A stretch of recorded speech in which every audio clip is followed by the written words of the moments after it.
Are we on? All right, I think we're on now. Might be a rant today, Jimbo. Okay. That's all. Just Okay. want to let you know.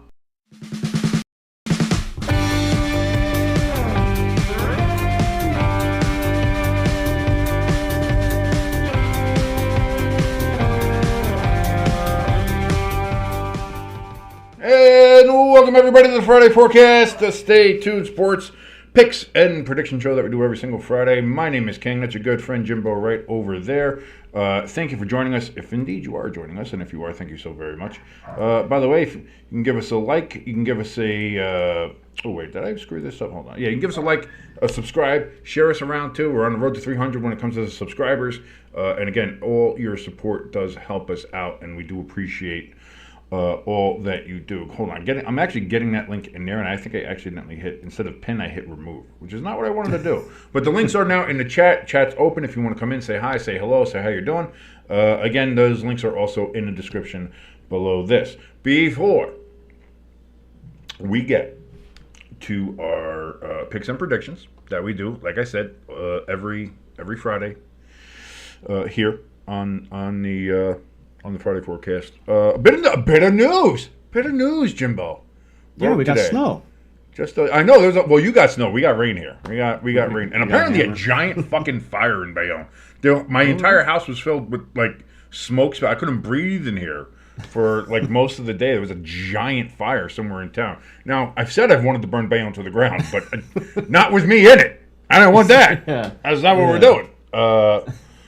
But Daniel Jones requested his release from the New York Giants, and it was granted by owner John Mara. So Daniel Jones, no longer a member of the New York Giants.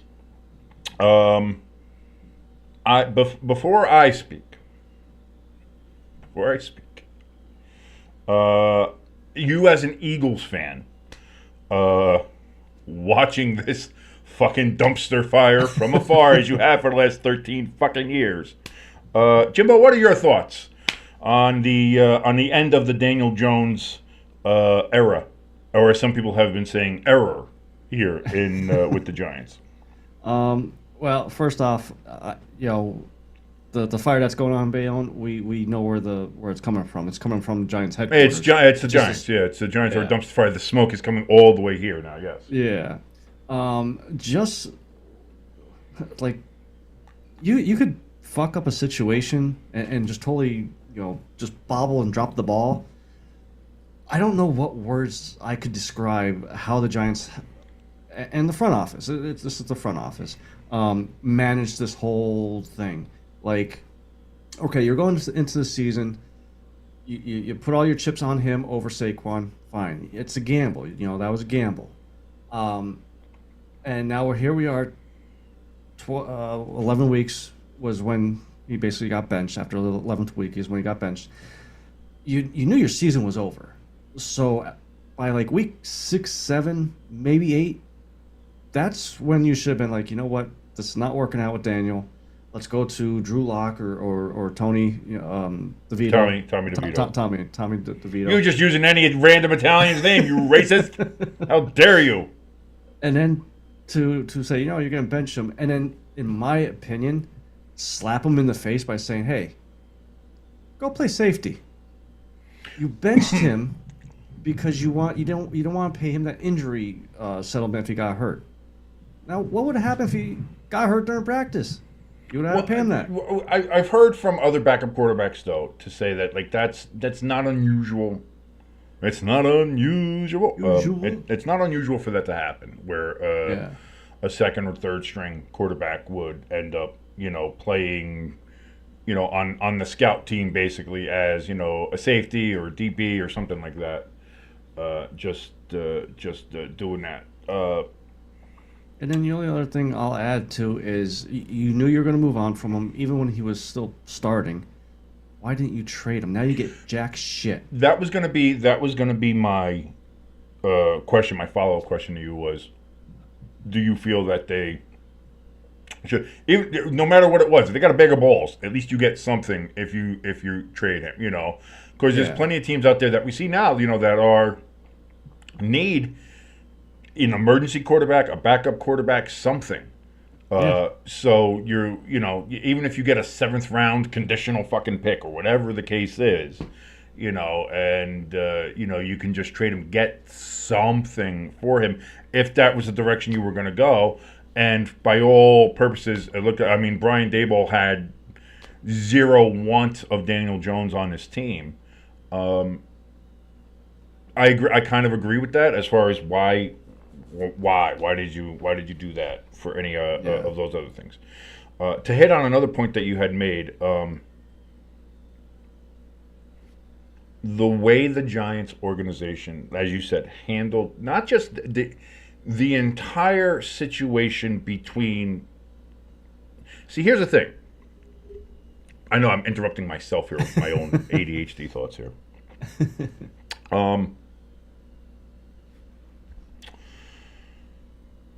If this was just like a Daniel Jones situation, you could chalk it up and just be like, bad situation, and bad quarterback or whatever, and those things happen, and it's whatever.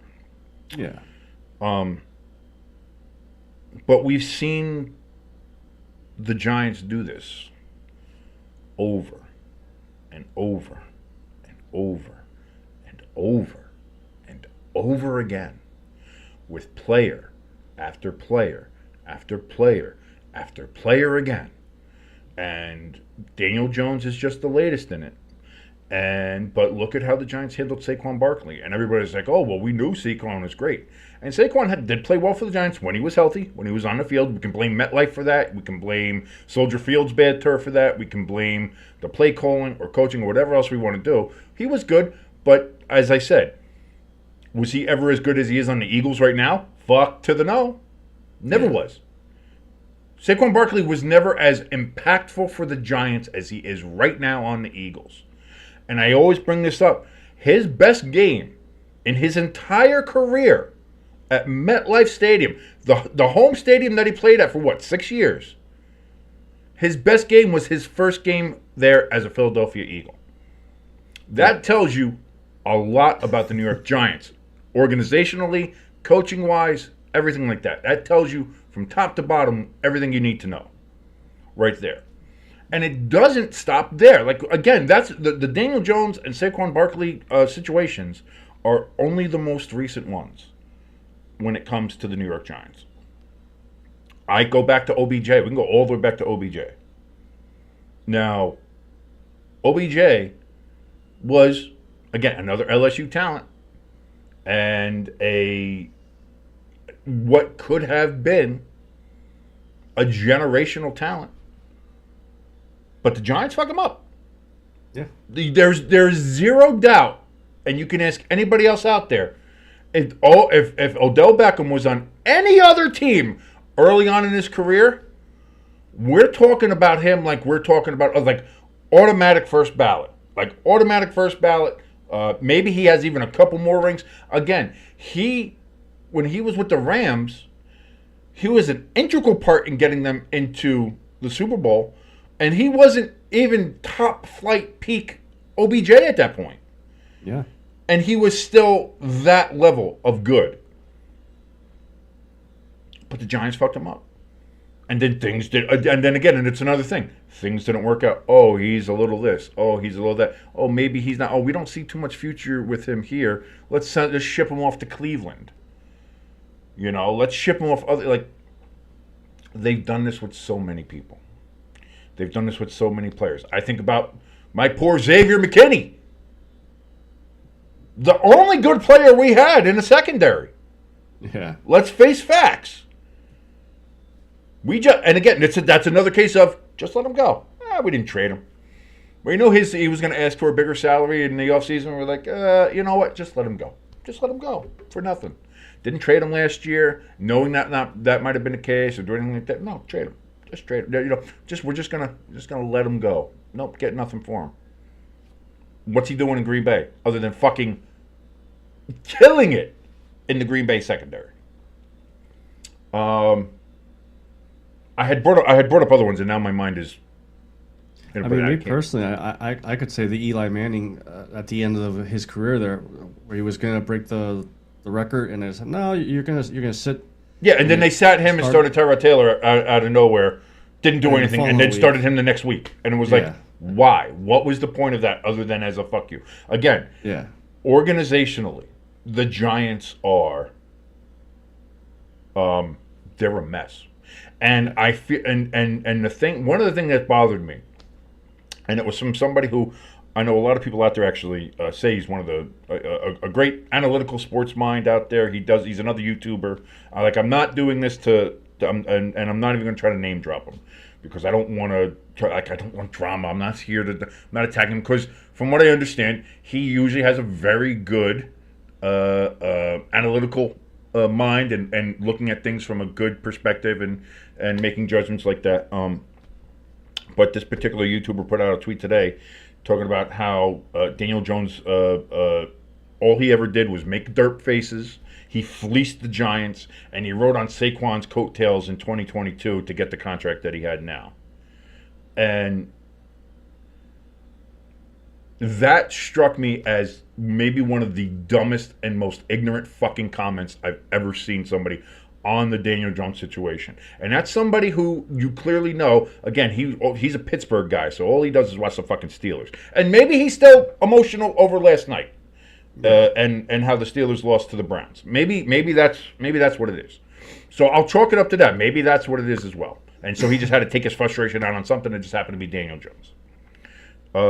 Anybody who watched the Giants every game, every snap that season, like I do, and as I've watched, every Giants game this year, every snap.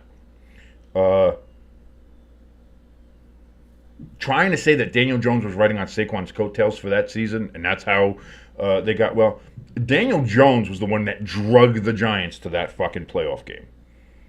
And both Daniel Jones and Saquon Barkley had a monster game in Minnesota to help the Giants win that game. That might have been Daniel Jones' best game of his career in Minnesota.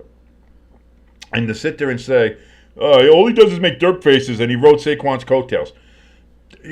Shut the fuck up. That shows you know absolutely fucking nothing. Yeah. And you never watched a fucking Giants game in your fucking life, especially in 2022. So go look at you can sit there and look at the numbers and you can go by what ESPN says. And I think that's a big part of it too. He's letting ESPN set the narrative for him, and let some other people set the narrative for him, and he's just rolling off of that and being like, "Oh, Daniel Jones, all he does is derp. Say everybody, I'm smart. I'm a smart football guy." And like I said, for the most part, I'm sure he is. Again, I haven't watched any of his videos. I know of him because I watch the other guys, Tom Grassi and Perna, and part of that. I think he's part of that kind of whole group and clique or whatever. So let that be what it is. But like, just one of the dumbest fucking things I saw today. And the problem with that is that it's somebody like that, somebody who's out there that has a voice that other people listen to are going to be like, yeah, no, Daniel Jones, he's fucking terrible. And you see that. You see a lot of people who have watched every Giants game and who know ball and who aren't casuals. They see what's there. They see, listen, nobody's excusing, not even Daniel Jones, even in his comment yesterday. He didn't excuse his poor play. I'm not excusing his poor play. He has had poor play. He has had bad throws. It does look like he's suffering from PTSD back there, especially from last year when the fucking offensive line actively tried to murder him. But that's the other thing. Like, we're talking about somebody who had to deal with the fucking offensive line that was, at best, a swinging guarding gate and allowing the quarterbacks to just get hurt. Every single Giants quarterback got hurt last year. Every single one of them. Yeah. Daniel Jones got out for the year. He had the neck injury, then he got the ACL. He was beat to fucking shit. Tyrod Taylor, he was out. That's how we got Tommy DeVito to start. And then Tommy DeVito got hurt, and they had to put Tyrod back in. So you're going to sit there and say that, listen, is Daniel Jones the second coming of Michael Vick or some other guy? Like, he had the Vanilla Vick moniker for a while. I remember that. Yeah. Like, is he going to be a Hall of Fame quarterback? And do I think he's going to be the greatest things? Listen, no. And I think anybody who watches it, we understand that. But could he been an effective, consistent, good quarterback with an organization behind him that wasn't so fucking inept as the New York Giants? Yes.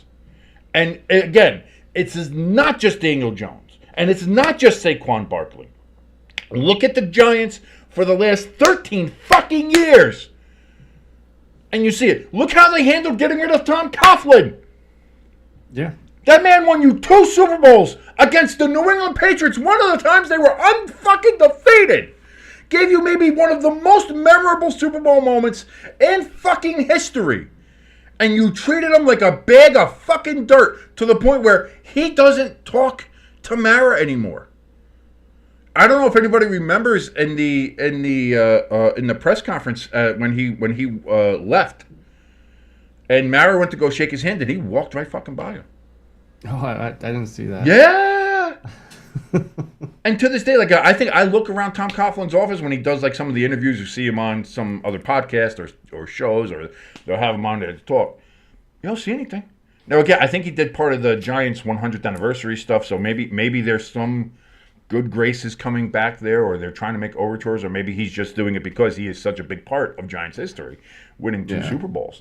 But like the mismanagement from the Giants, top fucking down. And listen, the problem is we can't get rid of an owner. Mara is the owner, so that's unfortunately where we are right now. But everything else below that, and it's so mismanaged. And now we're being told by Mara that we're holding on to Shane, who has fucked up everything worse than Gettleman. And Gettleman was a piece of shit general manager. Shane's fucking worse than he is. And we have Brian Daboll, and that's another thing, please. And I said this before, and I'll say it again. I want somebody, please, out there, anybody, Mr. Smart Guy who out there who was trying to just shit on Daniel Jones' 2022 season and say all he is a fucking derp face. Maybe you can fucking help me. Maybe somebody out there can fucking explain to me what makes Brian Daboll such a great fucking coach. Show me all the things that he's done this year. Show me where he's done a great fucking coaching job. Show me where. Show me where he's taken the tools and what he's had to work with and done the best he can to put the Giants in a position to succeed. He hasn't. And if you can show that to me, fine, do it. But you can't. You know why? Because he hasn't. He's been too busy trying to be the smartest guy in the fucking room and trying to fit square pegs in the fucking round holes, and it doesn't happen, and he's like, well, it's their fucking fault, not mine. I'm the smart guy. I'm a smart motherfucker. I know what I'm talking about. Really? If you're such a smart guy, why do we got 2 fucking wins, Brian? We had 6 last year, thanks to fucking Tommy DeVito, but that's it. What have you done? Other than fuck up everything consistently. The Giants could at least have 3. That's a very bare minimum. And I've been saying since watching these Giants games, I've watched every Giants game this year.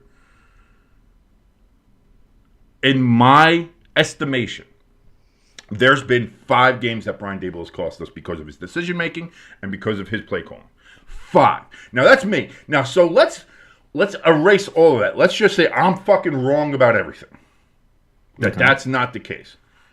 We know for a fact that if the Giants had a backup kicker in Washington, which they had the open roster spot for, we win the game. That's a simple fact. If the Giants have a kicker, they win the game. And you went into that game knowing Graham Gano was coming off a groin injury and still was a little iffy. And you had an open roster spot. You had 52 players. You're allowed to have 53 in the NFL. I don't know if Brian knows that. I don't know. I know he's a very smart guy, smartest guy in the room. But I don't know if he knows that. Because he went into the game with 52 fucking players. Didn't have a backup kicker. And what happens? First play of the game, Graham Gano pulls his groin, chasing after what was eventually called back on a hold, but was going to be a kickoff return for a touchdown. So we had to spend the rest of the game going for 2 points. And he seems to have taken that fucking thread through the rest of the fucking season, going for 2 points in nonsensical fucking places. So I want somebody, anybody out there who's watching this now, who's watching this on the fucking, you can come into the chat and tell me. You can put it in the comments if you're watching this later. You can come on my fucking Twitter, at King_ST Sports. Find me and explain it to me like I'm a fucking 5-year-old. Why is Brian Daboll a good coach in your mind? Tell me fucking why. Because I can't fucking find it. And I can't see it. And granted, I'm not a fucking football aficionado. I'm not somebody who reads all the fucking stats and knows all the things. I don't work for ESPN. I'm not a fucking expert on not being called up to fucking explain shit to fucking Dan Orlovsky, who, by the way, is also pretty fucking stupid. I think we all agree. But, that's an expert, So I'm not going to claim to sit here and be like, I know everything. I was a coach, and I'm not. I never was a coach. The last time I played was in fucking high school. I know that. I'm that kind of fucking guy. I'm just a regular, fat-ass, drunk fucking fan that sits in a bar and watches his team fucking suck for 13 fucking years. That's all I do. All right? So I understand I'm not. So that's what I'm saying. To me, to my eyes, to what I've seen, Brian Daboll, why is he still fucking employed? Yeah. That's my question. So I want you, anybody out there who's watching this, and I don't care. We have 2 or 3 fucking views. I know we're not the biggest fucking YouTube channel. If anything, we're fucking nothing. I fucking stand that. But fucking tell me why Brian Daboll's such a great fucking head coach, huh? Anybody? And I said that fucking a week ago, and still nobody said it, and I'm saying it again. And I guess what? Ain't nobody still going to come up with another answer. Other than, I just think, look what he did with Josh Allen. What the fuck did he do with Josh Allen? Look at Josh Allen right now. Doing pretty good without fucking Brian Daboll, huh? Yeah. Oh, look what he did with Jalen Hurts in Alabama. Really? Jalen Hurts, who had to go ahead and transfer out of Alabama to go to Oklahoma because it just wasn't working out? Yeah, what a great job he did there, too. So fucking somebody, anybody, come and tell me. Come and tell me why Brian Daboll's such a good fucking coach. Why he deserves to get another fucking year with the New York Giants for another fucking abysmal season. And then the Giants will fucking get rid of him, but we'll have already drafted somebody who's going to be our next guy. And guess what? Then it's going to be the same fucking cycle over and over and over again. And the next thing you know, it's going to be 25 fucking years. I'm going to be fucking dead before the Giants get even a fucking close sniff to getting back to a championship game. Let's just fucking be honest. Yeah. So, with that, well, you seem like you're a little upset. So I'll put a smile on your face. What are we down to 2 days till the McRib? For the sauce, the sauce is coming. The McRib is coming out sometime in early December. Oh, but that sauce, the half gallon of sauce that you can buy, let's go. So at least there's something I can drown my fucking sorrows in. And I'll also say this. This will be the last thing I say about it. Never in my life have I rooted against the Giants. I've been frustrated with them. I've been upset with them. I think, as you can plainly see. But I've defended them. I've defended Mara. I've defended the Giants. I've defended bad coaching. I've tried to look with blinders on. I mean, shit, do you remember when I was trying to defend Joe Judge and be like, I think he's okay. I think we should give him another shot. I really do. Like, I have drank the Kool-Aid more than once when it came to the Giants and what they were doing. There would be nothing greater than to see Daniel Jones be signed by the Dallas Cowboys. No. And just for Thanksgiving, I don't care if it's one game. I don't care if he starts one game. If by some fucking miracle that fucking happens, if somewhere the stars align, fucking Jerry Jones gets a fucking hair under his. I like that last name of his. Get him over here, whatever the case is. If by some fucking miracle that happens, for the first time ever, and maybe only time ever in my life, I will be rooting for the Dallas Cowboys, and I will do it on Thanksgiving. And I will want to see Daniel Jones and the Dallas Cowboys fucking crush this team. Fucking crush them. That's all I want.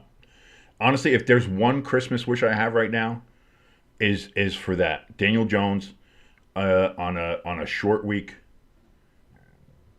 get picked up by Dallas, get a simple fucking playbook. Yeah. Go and play for them. And then fucking whoop their ass. And just fucking embarrass them. I think it's too close. I don't think it's going to happen. No. Again, we're talking about there's 6 days until Thanksgiving, so And I don't think they can sign him to at least minimum tomorrow or Monday. why is that? They can sign him. He just can't play. But he has to clear a waiver, so it has to go 24 hours, don't it? It just has to go for as long as any the teams get it, and if every team passes on him already, that's okay. fine. But the Giants, I mean, the Cowboys could claim him off waivers. Yeah, that's true. That's what I mean. It doesn't matter. Like they can just claim him, So Yeah. I want Philly to sign him, and then when we play you guys and we're up by 30, 40, second half, put him in there for a half. No, because it would be more embarrassing to have the Cowboys beat the Giants at this point. With the way they That's are, true. they're at home. They can't win Yeah. at home. The Giants said, "Oh, Daniel Jones the problem."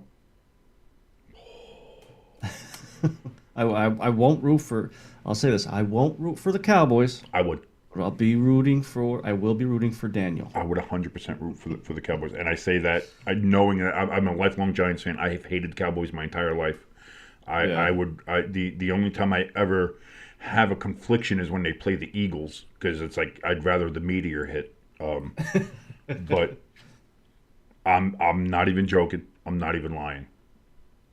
Please, by some Christmas miracle, put Daniel Jones on the Cowboys for Thanksgiving. Please let that happen. And, yeah. So, with all that being said, that's the last bit. Let's get over to our picks here. Again, we both picked Pittsburgh last night. Everybody in the group chat picked Pittsburgh last night. That turned out to be not great, as the Browns were able to go ahead and win. George Pickens out there already blaming the snow and blaming the refs. They got to get rid of him. Blaming this and blaming that. And it's just like, listen, Browns played in the same conditions. How about the fact of you guys, had turnovers and Russell Wilson kept on fumbling the ball, and you guys were down 12, came back, were leading by 1. Which the second half? You missed the fucking second half. The snow started coming down real heavy. I got the replay on now here on. Dude, it was what a blast of a second half that was. And the second half just started, so the ground is still green. No. You saw it honestly happened between drives. There was one drive where the grass was green, and the next one it was fucking white and covered, and it just got heavier and heavier and heavier as the night went on. Oh, it was so great. But yeah, you know what? You know who didn't have a problem performing in the snow? Fucking Browns. And guess what? Yeah. If you were in Pittsburgh, guess what? You were gonna have to deal with that fucking anyway. So that was what it was. So the Steelers lose. They had a chance to really take a stranglehold there of the AFC North. They do not. Ravens have the door open now for them to jump right back up in there in the conversation. So the next game we're going to go with is the Chiefs and the Panthers. Listen, like the Panthers, but let's be fucking honest. It's going to be the Chiefs. They're coming off a loss. They're pissed. They're angry. I think the Chiefs win this one. Jimbo, I don't think there's too much really to discuss about this one. Chiefs in a landslide. Yeah, pretty much. All right, and then we also have here, we have the Vikings up against the Bears. Now, again, Minnesota's not playing well. If there's a game that they can get got, it's a division game on the road in Chicago. They're not playing well. The Bears, they're not playing well a lot more than the Vikings, but you never know. Twist of fate any given Sunday. We are going to both go with the Vikings. If the Bears won, wouldn't be a surprise, but I wouldn't put money on it. That's why I have the Vikings. I'll tell you what, me picking the Vikings is a lot closer than what the percentages say here. I had the Bears picked at first as my first pick, and then I was like, no, Minnesota. Yeah, Minnesota's not been playing well, but it's the Bears. It's the Bears. So that's why I went with the Vikings. I think this is going to be a. That's what I mean. blowout. I think it's a little. If it was anybody else other than the Bears, I would have a serious consideration of picking against the Vikings, especially with how they've been playing the last couple of weeks. But it's the Bears, as you said. It's the Bears, so I got to go with the Vikings on that one for now. But like I said, if the Bears did win, wouldn't be the biggest shock for me. It really wouldn't. Yep. Next game, we have the Titans versus the Houston Texans. Surprising on this one because I've been talking the Titans up for a while, talking about how Will Levis is playing better. They're playing better. They're still not great, as we see. They're 2-8, so they're Giants territory there. But that they're playing better. I don't have them in my booty cheeks, so that's I guess that's something. But so I went and picked the Texans at home. Again, the Texans are not performing well either, but they're at home. They are playing. They are a better team on paper than the Titans. Even if they don't play well, they should be able to beat the Titans. So that's why I went with the Texans. You, however, went and picked the Titans. Jimbo, what's your thoughts? The reason why I did this was Houston. This game strikes me as the Seahawks Eagles game last year. Everybody said the Eagles weren't that 8-2 team or whatever their record was at that time. That they were not playing that well. Houston's not playing like a 7-4 team, and it's kind of like is a Seattle upset from last year with the Eagles. So that's why I took the Titans. I think they're going to upset Houston. Could happen. All right. That's like I said. If again, the Texans are reminding me a little bit of the Vikings, not playing to their potential, not playing to how good they are, and if they can get the Titans, who are like I said, Will Levis hasn't Levis for a couple weeks now since he's come back from injury, so I'll give him that. Next game, we have the Detroit Lions versus the Indianapolis Colts, who are going to be wearing their Indianapolis Knights uniforms. Well, maybe it'll be harder to see them, but that might be a good thing for the people there in Indianapolis because there's not much to say about this game. Lions are playing the best football in the NFL right now. They are putting their boots to asses, feet on necks, and they are not letting people up for air. Lions all day. Yeah. This screams a repeat of last week with Jacksonville. Yeah. Next game is the Patriots and the Dolphins.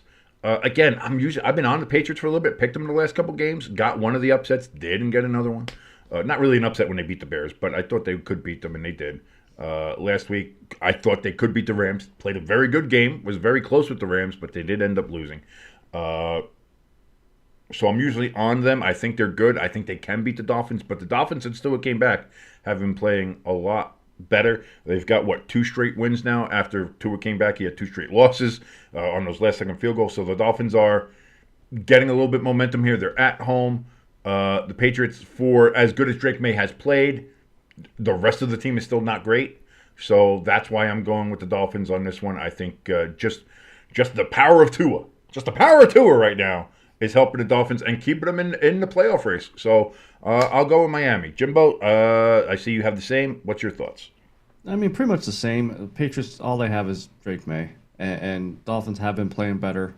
So I think, the Dolphins are going to win. I think this could be a close game, though. Absolutely. It absolutely could be a close game, and it wouldn't shock me. And again, it wouldn't shock me if the Patriots won. It wouldn't. Yeah. I just think that's how it's going to go. Buccaneers, Giants. I did want to pick the Giants just to. And Mike Evans is coming back. Suck the fattest part of my dick. I'm so disgusted with the Giants. I don't even want to fucking watch this game. I don't want to broadcast this game. I feel like I'm going to have to, but I don't fucking want to. Yeah. This looks like just fuck this team. And maybe that's it. Maybe I'll stream it and I'll spend the entire stream shitting on this fucking team as it's shit on every Giants fan over the last 13 years. And at the end of it, I'll say, you know what you can do, John Mara? Go get yourself a medium fucking Pepsi. How about that? Yeah, fuck. It's on the house. So yeah, Buccaneers across the board on that one. Fuck the Giants. Next game, again, Cowboys and Commanders. This used to be Cowboys and Indians, but now it's Cowboys and Commanders. Washington, they're going to be coming off that loss against the Eagles, licking their wounds. They are at home. They're playing a Cowboys team that fucking sucks. They just suck. They're just bad. They're a bad team. They're a bad team. You have them at the very bottom of your booty cheeks. I have them near the top of my booty cheeks right now. But again, that can change depending on how this game goes. But Washington should win this one and try to keep pace there with the Eagles at the top of the division. Next game, we have the Denver Broncos against the Raiders. I have the Broncos in this game. I believe that they are, they hitting a stride. Bo Nix looks great. Bo Nix looks really fucking good. That defense they have looks really fucking good.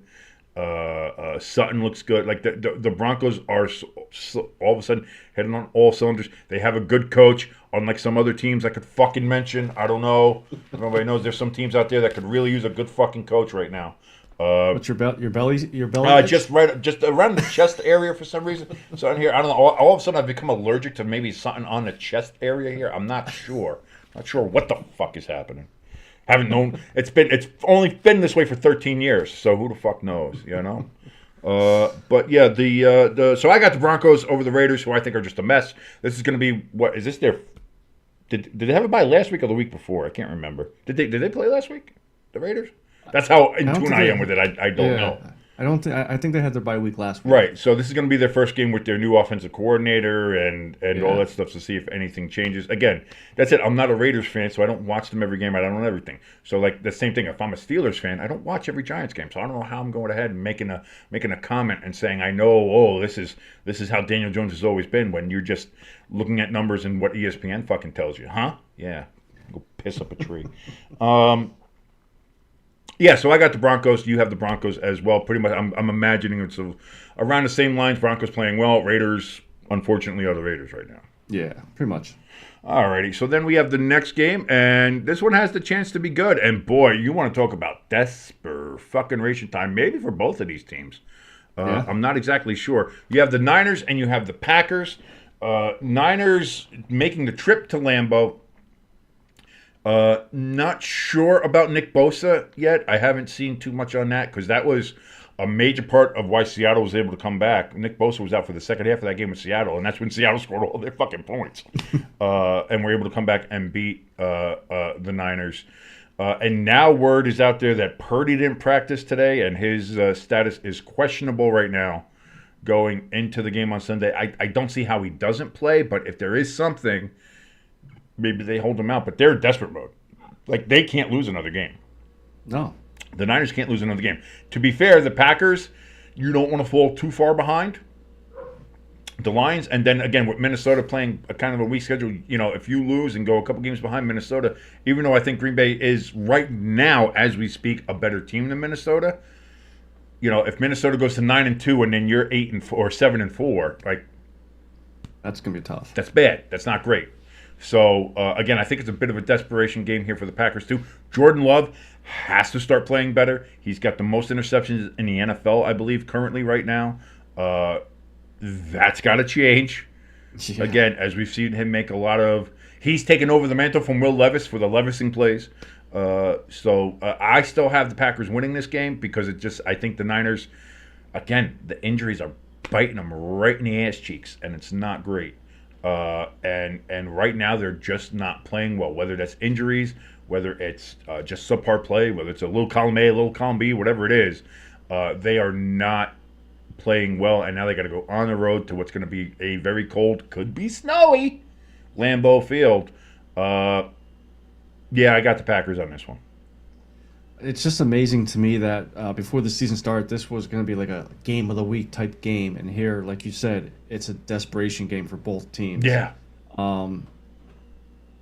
I took the Packers, figuring it was going to be a close game, but now with the word coming out that Brock Purdy might not play, no word on Nick Bosa, Trent Williams might be out. This might be their season. They may be done. That's a lot, and then especially if you know what happens in the next game. And how we kind of see it going that way. I mean, at that point, you're talking about a big one. And, of course, that game we're talking about is the Cardinals over the Seahawks. If the Cardinals beat the Seahawks and the Niners lose, and again, they're going to be playing the Seahawks, so that would put the Seahawks another game behind. And then the game after that is another NFC West game.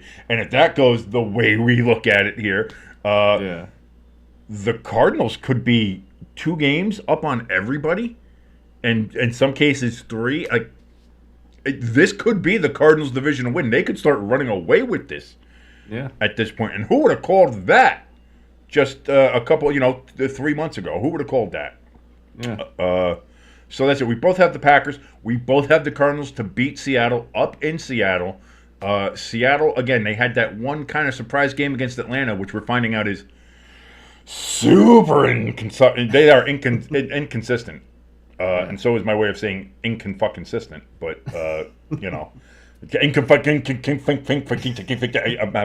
I'm having a short. I'm having a short today. It's been a day. You know, It's you know been who a could day talk. here at the Stay Tuned Sports Studios. You know who could talk normal? Ryan Dable could talk normal because he's the smartest guy. He is the smartest guy in the room. I don't know if anybody knows that. He's super smart.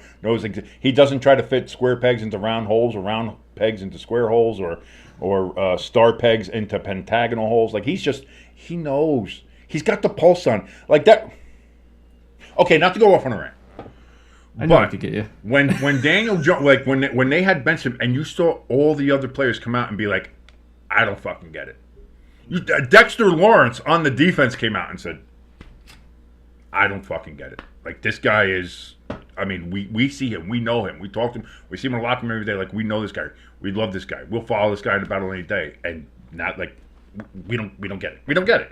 And you saw that from not just him, but from a lot of the Giants players. It's just, like, like, we don't get it. We don't get it. And boy, if that isn't the Giants' motto over the last fucking decade and a half, Giants, the New York Football Giants, we don't get it. We don't get it. But yeah, so we both have the Cardinals over the Seahawks because, of course, the Cardinals are just playing great ball. Even when they don't play great ball, they find a way to fucking win. Again, this is a team that got a win over the Chargers, who the Chargers are now kind of everybody's darling right now in the NFL, looking good, looking great. They played. Everybody's like, wow, the Chargers found a way to win against the Bengals on Sunday night after almost charging it up. Well, the Cardinals, a couple weeks ago, they put the Chargers in their place. So, like I said, I think the Cardinals are a team to watch. And if everything breaks down the way this week for them that it could break down for them, the Cardinals are going to find themselves in a very advantageous position in the NFC West. Yeah. One of the pieces of that is, of course, the Sunday night game. We have the Philadelphia Eagles making a trip out to SoFi Stadium to take on the Los Angeles Rams. We both have the Eagles on this one. Again, the Eagles are... Nick Sirianni has not Sirianni'd with the Eagles for the last couple of weeks. He's made the right decisions. He's not going for it on absurd fourth downs or not gone for an absurd amount of two-point conversions. In fact, he surprised the fuck out of me by continuing to go for field goals after his field goal kicker missed it, and extra points after his field goal kicker was missing kicks. So it was like it seems like he's making a conscious effort to be an NFL head coach, to realize, oh, maybe I'm not the smartest guy in the room. Let me go ahead and just lean back on some of traditional coaching standards, like somebody who seems to have understood it and maybe get it. And maybe he got a talking to from the ownership. Maybe he got a talking to from Howie Roseman. I don't know. And been like, hey, stop the stupid crazy shit and just coach a regular fucking normal game. And maybe that's happened. But as long as we're seeing the Eagles do that and Nick Sirianni not fuck things up, again, the thing that's going to fuck the Eagles up most is Nick Sirianni. Yeah. And as long as he's not doing that, honestly, sky's the limit for the Eagles. So, and against the Rams, who are, again, they're getting healthier out of their injuries that they had earlier on in the year, but they're still a tad inconsistent when it comes to the Rams. And now they're going up against the Eagles, who are right there. They're going to look to try to build on their win against the Commanders last week, try to build their lead there in the NFC East, or maintain their lead anyway in the NFC East. Yeah, I got the Eagles in this one. I don't think it's a question. The only thing that I'll add to this is I'm curious to see. You know, we got the number one ranked defense in the league, but Quentin Mitchell and Cooper Dijon, have been playing lights out to the point that they're being discussed as defensive rookies of the year. When you got Matthew Stafford, Puka Nacua, and Cooper Kupp, yes, I finally got Puka. You got it. Right? I was just gonna say, I'm proud of you, buddy. You got Puka Nacua. Those are our top tier wide receivers, and nothing against like Terry McLaurin or any other top receivers we played. This is probably one of the first teams that have two legit number one receivers. So I'm curious to see how our corners hold up against them if we still have if we keep them in check and shut them down. But either way, I think the Eagles pull this out. Yeah, I don't think there's a question for that. Fingers crossed. Yeah, I think you're going to be fine. And of course, then we have Monday night. It is the Baltimore Ravens at the Chargers, and I'm surprised to see this from both of us here. We both have the Chargers at home at SoFi. It's going to be back-to-back SoFi primetime games. We have the Chargers beating the Ravens. Jimbo, I'm going to let you go first on this one. What are your thoughts about the Chargers beating the Ravens? Anytime there's a head coach that their favorite band is the Black Eyed Peas, I'm going with them. You didn't see his press conference, Jim But Harbaugh? that's a weird. Like, really, yeah. you like the Black Eyed Peas that much? Oh, listen, I could get some moves down with some of their songs, but no. The Chargers team is to me seems like a physical team, and the thing that the Ravens don't like is being physical, like having someone and be physical towards them. If the Ravens can't get ahead where they can lean on Derrick Henry and the running game, it's almost like playoff Lamar type play comes into effect. I just think the Chargers are at a different level right now than they were earlier in the season. Like, it seemed like they were a little slow going, but now they're hitting their stride, and I think they would you consider this an upset? 'Cause, I mean, I would Yes. kinda. I would So consider the Chargers beating the Ravens an upset as of right now. But Yeah. here's the thing. I think there's a blueprint out there to beat the Ravens. It's whether or not you can implement that that's going to dictate. We saw the Browns do it. We saw Pittsburgh do it. We saw the fucking Raiders do it in week 2. This is what I mean. The Ravens are not just that. Not only do I think there's a blueprint to beat them, but they're also themselves very inconsistent. They also put themselves into bad situations. And I'm going to be honest. I think Jim's better than John. I think Jim is a better coach than John. I agree. And now you have the Chargers. You have a fan base there that is excited because they just saw their team not Charger a game. And now it seems like they're starting to believe they're 7-3. The Ravens are 7-4 right now. So the Ravens are 7-4. Yeah. Chargers are 7-3. They don't have a bad record. And like you said, they seem to be hitting a little bit better here now with their stride. Dobbins looks good. On the end again, former Raven there. Just saying that a little bit of a revenge game coming on here. Yeah. Herbert in the first half against Bengals looked good. Second half, but this is what I mean. This is something that the Chargers are going to need to learn, and that's going to be maybe their next step to growth. And maybe this is the game they do it. If you get up and you get up early, don't take your foot off the fucking pedal. Keep it down on their neck. Learn from the Lions. And I think that's another thing, going back to the Lions and why people are like, oh, well, they're just beating up on poor teams. No. I think this is something that has stuck with the Lions since the NFC Championship game, where they had that big lead on San Francisco and let them come all the way back to win the game. They have a bit of PTSD about that, it seems. And it seems like the Lions are, we're going to crush everybody we can. We're going to play until the clock hits 0, and we're going to go balls to the fucking wall. And I think if you're the Chargers, that's not a bad blueprint to keep and to look around and be like, you know what? No more taking foot off the pedal. No more, second half we're not playing well. No more, Justin Herbert had a good first half but not a second half. No. Fucking attack.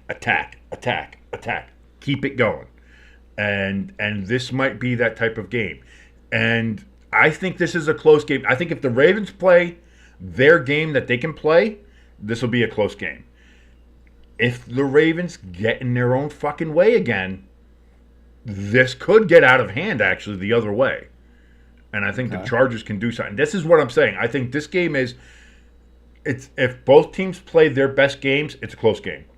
Yeah. I think if the Ravens get in their own way, which, again, they did it in Pittsburgh, they did it with Cleveland.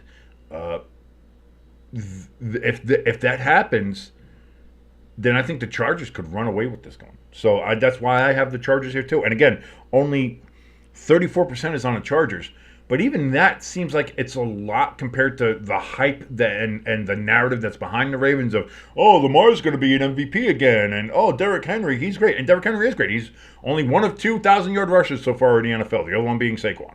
Lamar Jackson, when he's played well, has been fucking lights out. And credit where credit is due. Lamar, when he plays well, looks like an MVP candidate. Yeah. He does. But then he has games where he can't fucking throw the ball anywhere. And where they get stuffed and they get stopped and they get frustrated and then they get in their heads and it's a fucking spiral. And again, we saw that with Pittsburgh. We saw that with the Browns. If you get into their heads and they start spiraling, you can fuck with them. Yeah.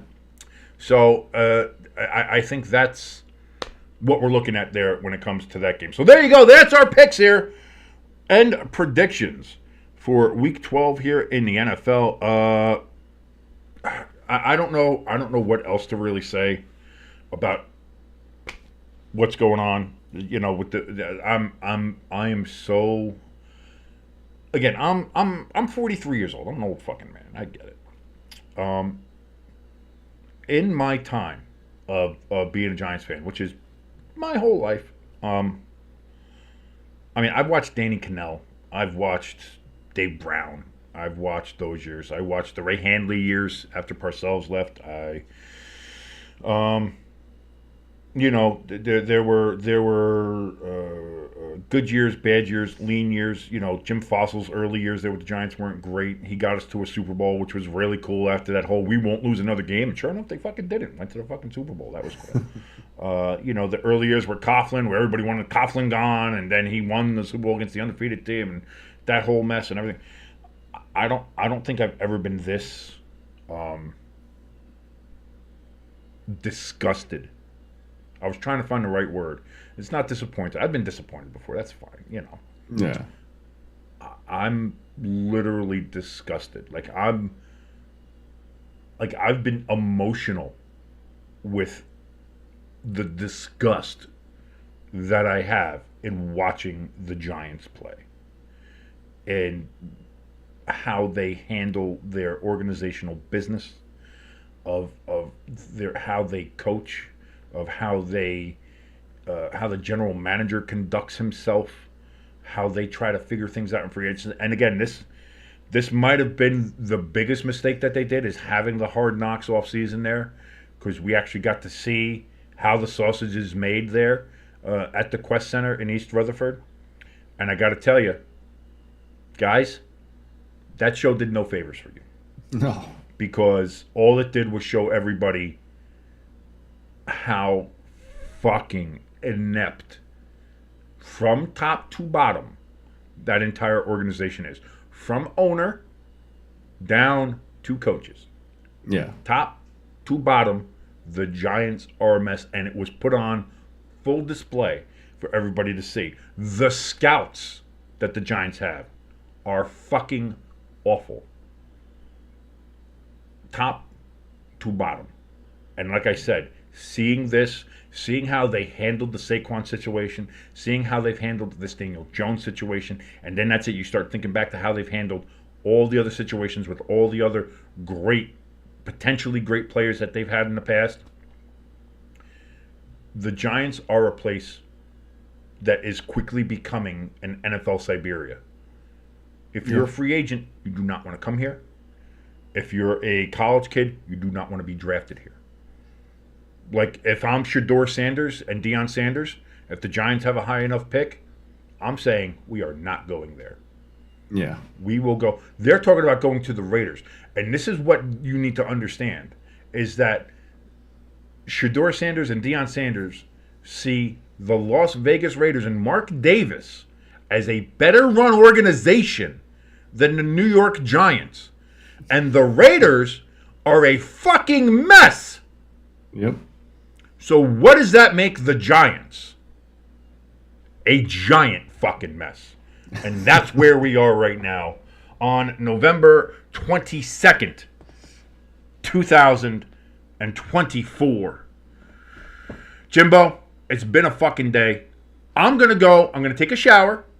Okay. I got to wash the fucking dirt of today off me. And then I'm going to drink. I'm going to drink very heavily. I have a little bit of vodka left. I have some lovely diet 7-Up cherry. Do a little mixer. You know what I mean? Just a tad bit of cherry. It's going to be heavy on the vodka. I'm not going to lie. Heavy on the vodka today. But I'm going to get blackout fucking drunk.